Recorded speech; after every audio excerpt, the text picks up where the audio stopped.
مجھے یہ بھی کہنا ہے، پوری ملت سے کہنا ہے، علماء سے کہنا ہے، اور خاص طور پر پرسنل لا بورڈ کے ذمہ داروں سے کہنا ہے۔ مجھے اختلاف بھی ہوا، سب سے پرانا میں ہوں، سب سے زیادہ الحمدللہ پرسنل لا بورڈ کے بڑے سے بڑے جلسوں میں نے خطابات کیے اور چیزیں کتابیں شائع کی، مضامین شائع کیے الحمدللہ۔ اب ظاہر ہے کہ کسی پر احسان نہیں کر رہا ہوں، میرا یہ کہنا ہے مسلم پرسنل لا بورڈ کے لیے جو سب سے بہتر شخصیت اس وقت ملک میں ہے، خلوص کے ساتھ کہہ رہا ہوں، اللہ تعالیٰ کو اپنے سامنے رکھتے ہوئے، وہ مولانا سید ارشد مدنی دامت برکاتہ، اس میں کوئی شک نہیں ہے کہ مولانا سید ارشد مدنی دامت برکاتہ آزادی ہند کی تحریک کا بقیت السلف ہے۔ ان کے والد حضرت مولانا حسین احمد مدنی رحمۃ اللہ علیہ کی قربانیوں کو کون نہیں جانتا ہے؟ انہوں نے صرف قربانیاں دیں، وہ مالٹا جیل میں اپنے استاد حضرت شیخ الہند کے ساتھ رہے اور سخت ترین تکلیفیں برداشت کی، اور اس کے بعد اس ملک کی آزادی کے لیے بھرپور کوششیں کی۔ ابوالکلام آزاد کی ایک طرف کوششیں ہیں اور ایک طرف مولانا حسین احمد مدنی اور دوسرے حضرات، اور جب مال غنیمت لینے کا وقت آیا، عہدے اور تمغے اور امتیازات لینے کا وقت آیا، تو مولانا الگ ہو گئے اور کہا کہ مجھے کوئی وزارت نہیں چاہیے، کوئی عہدہ نہیں چاہیے، کوئی تمغہ نہیں چاہیے، اور اس کے بعد پھر دیوبند میں اپنے درس حدیث میں مشغول ہو۔ 1947 تک وہ اپنی جان کھپاتے رہے۔ تو اس اعتبار سے مولانا سید ارشد مدنی جس تاریخ کے حامل ہیں، جس ورثے کے حامل ہیں، وہ بہت عظیم الشان ہے، اور اللہ تعالیٰ نے آج بھی ان کو ہندوستان کی سب سے بڑی طاقتور تنظیم جمعیت العلماء، مجھے اشکالات بھی ہیں، میں اعتراضات بھی کرتا ہوں، تنقیدیں بھی کرتا ہوں، کیونکہ میں اس کو ایک صالح طریقہ سمجھتا ہوں، تعمیری تنقید سمجھتا ہوں، لیکن میں یہ بھی جانتا ہوں کہ مولانا سید ارشد مدنی کو اللہ تعالیٰ نے جو قوت عطا کی ہے، جو ہمت عطا کی ہے، جو حوصلہ عطا کیا ہے، اور بڑی تنظیم عطا کی ہے، اور جو امکانات اور وسائل عطا کیے ہیں، ان کے مقابل کا کوئی شخص میری نظر میں اس وقت ہندوستان میں نہیں ہے۔ اور میں یہ بات جب کہہ رہا ہوں تو پرسنل لا بورڈ کا سب سے پرانا شخص کہہ رہا ہوں، اور سب سے زیادہ اندر کی باتوں کو جاننے والا کہہ رہا ہوں۔ میں نے یہ بھی کہا تھا جس وقت مولانا رابع صاحب رحمۃ اللہ علیہ نے مولانا خالد سیف اللہ صاحب کو پرسنل لا بورڈ کا جنرل سیکرٹری بنایا کہ وہ اس کے لیے زیادہ مناسب نہیں ہے۔ مولانا خالد سیف اللہ صاحب فقیہ ہیں، عالم ہیں، اور اچھے لکھنے والے ہیں، یہ ساری خصوصیات ہیں، انہوں نے ایک ٹیم تیار کر دی ہے فقہ کے میدان میں، لیکن جنرل سیکرٹری جس کو بڑے بڑے لاکھوں کی تعداد کے جلسے کرنے اور تحریک کو برپا کرنا اور حکومت سے ٹکر لینی، یہ کام وہ نہیں کر سکتے۔ یہ کام اگر کچھ کر سکتے ہیں تو مولانا سجاد خلیل الرحمن نعمانی، زیدہ مجدور، زیدہ لطف، وہ میرے ساتھی ہیں، دوست ہیں، اور پرسنل لا بورڈ کے ممبر رہے۔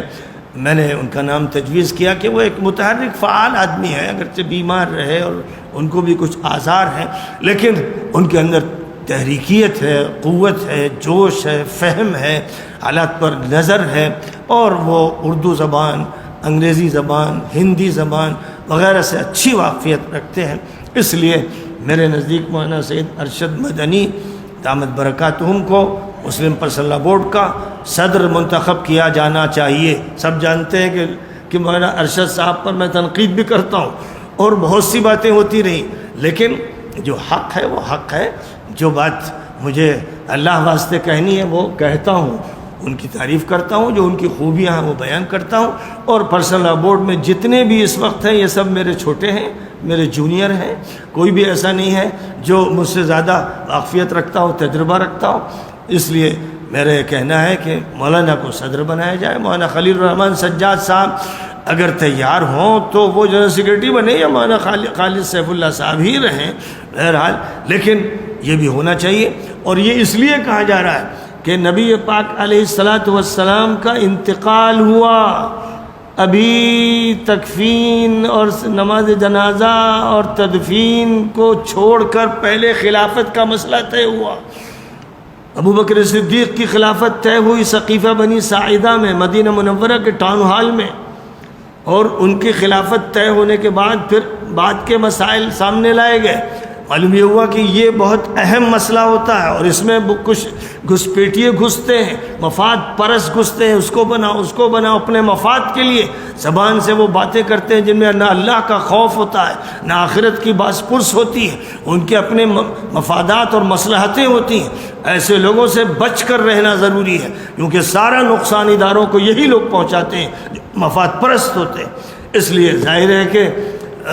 مفادات سے بلند ہو کر جس کا جو حق ہے، جس کی جو صلاحیت ہے، جو اہلیت ہے، اس کو مانتے ہوئے ملک میں بہرحال سب سے بڑی جماعت اور سب سے زیادہ افراد مولانا ارشد مدنی کے ساتھ ہے۔ وہ شریعت کے اچھے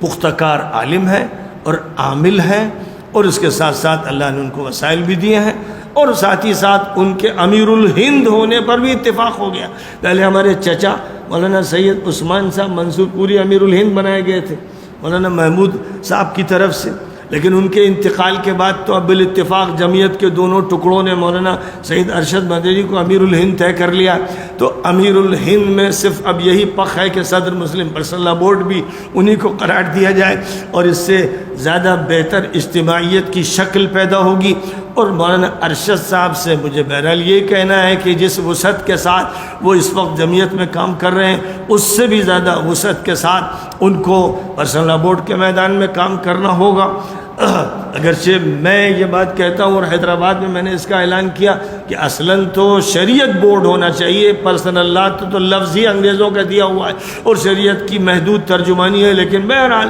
ایک لفظ ہے جو 1972 سے چلا آ رہا ہے، تو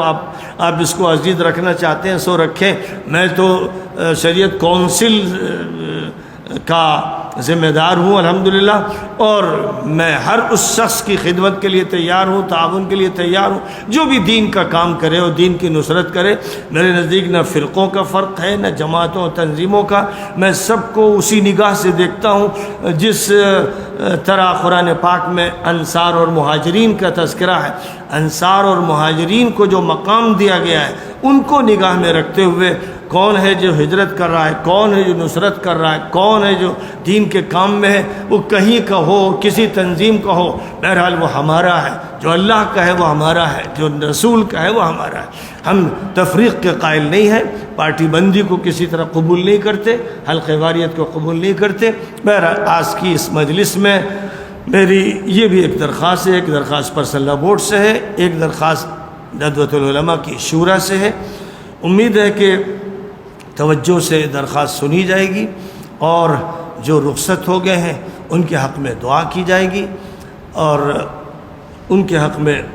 جو ایصال ثواب کے طریقے ہیں وہ اختیار کیے جائیں گے۔ جو گھر کے افراد ہیں، باہر کے افراد ہیں، سب اب اگر کچھ کر سکتے ہیں، قبر میں کچھ پہنچا سکتے ہیں، تو وہ صرف اعمال خیر کا تحفہ ہے، دعاؤں کا تحفہ ہے، اور ایصال ثواب کی شکلیں ہیں جن کا اہتمام کرنا چاہیے۔